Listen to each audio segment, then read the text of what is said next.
تأکید باید ساخت که این مثال در عرفه عید 30 سالگی استقلالیت وطن عزیز چون در دیگر روزهای ازبکستان در سوخ باستان نیز دیگرگونی‌های کلی در راه آبادی کشور به عمل آمدند. در حقیقت عید استقلال وطن را اهل سوخ شریف نیز با دستاوردهای ارزنده ایدانه استقبال گرفتند.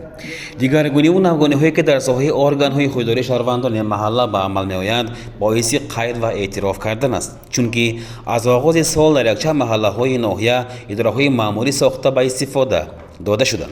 امروز کارمندان جمعیت شهروندان محله‌های آبشیر، چماقچه، چشمه، سریکنده، قلعه، لیمبورگ، سبزوار و هوشیار در اداره‌های زیبا و برهوا و زمانه‌ای نوساخت فعالیت می‌برند در راه رشد ترقیات وطنی محبوب. در عرفه عید استقلالیت وطنی محبوب کارمندان و متصدیان جمعیت شهروندان محلی راوان نیز به منزل نو خود کوچیدند.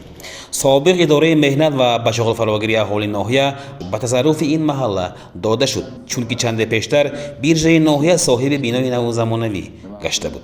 در مراسم تقدیمات اداره نو محله حاکم ناحیه سید بهرام سید مصایف، رهبران سکتورهای ناحیه، متصدیان جمعیت شهروندان، نورانیان اشتراک کردند. حاکم ناحیه در این مراسم سخن کرده تاکید نمود که امروز اعتبار سرور دولت به ارگان‌های خود اداره از پیشتر بیشتر است و این باعث امروز این گونه بیناهای نو زمانوی به اختیار این ارگان‌ها داده می شود.